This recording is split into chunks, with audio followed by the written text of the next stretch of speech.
یہ حضرت نوح علیہ السلام کی زندگی کی شروعات اور ان کی دعوت کے آغاز کی کہانی ہے، جیسا کہ اسلامی روایات میں بیان کیا گیا ہے۔ حضرت نوح علیہ السلام کا مقام اسلام میں بہت بلند ہے۔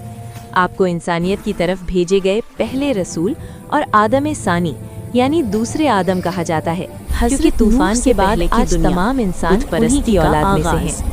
حضرت نوح علیہ السلام کی کہانی سمجھنے کے لیے ہمیں اس دور کے حالات کو سمجھنا ہوگا جس میں وہ پیدا ہوئے۔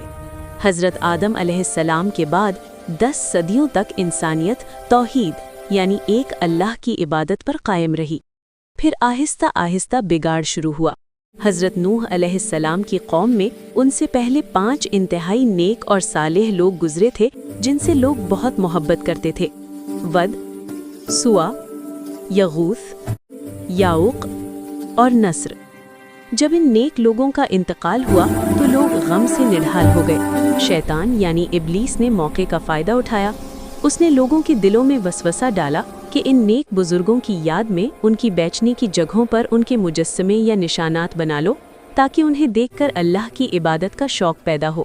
لوگوں نے ایسا ہی کیا، لیکن ان کی عبادت نہیں کی۔ شیطان کی چال: جب وہ نسل ختم ہو گئی اور علم اٹھ گیا تو اگلی نسل کو شیطان نے بہکایا کہ تمہارے باپ دادا ان مجسموں کی عبادت کیا کرتے تھے اور انہی کے ذریعے بارش مانگتے تھے۔ یوں آہستہ آہستہ لوگوں نے ان کو سجدہ کرنا اور نذرانے چڑھانا شروع کر دیا اور زمین پر پہلی بار شرک یا بت پرستی کا آغاز ہوا۔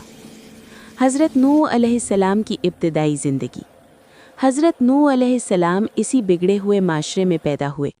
ان کا حسب و نسب: آپ حضرت ادریس علیہ السلام اور حضرت آدم علیہ السلام کی نسل سے تھے۔ پیشہ: روایات میں آتا ہے کہ آپ بڑھئی یا کارپینٹر کا کام کرتے تھے اور اپنے ہاتھ کی کمائی کھاتے تھے۔ کردار: نبوت ملنے سے پہلے بھی آپ اپنی قوم سے بالکل الگ تھے۔ آپ نہ بادشاہ تھے اور نہ ہی بہت مالدار، بلکہ ایک انتہائی صابر اور شکر گزار انسان تھے۔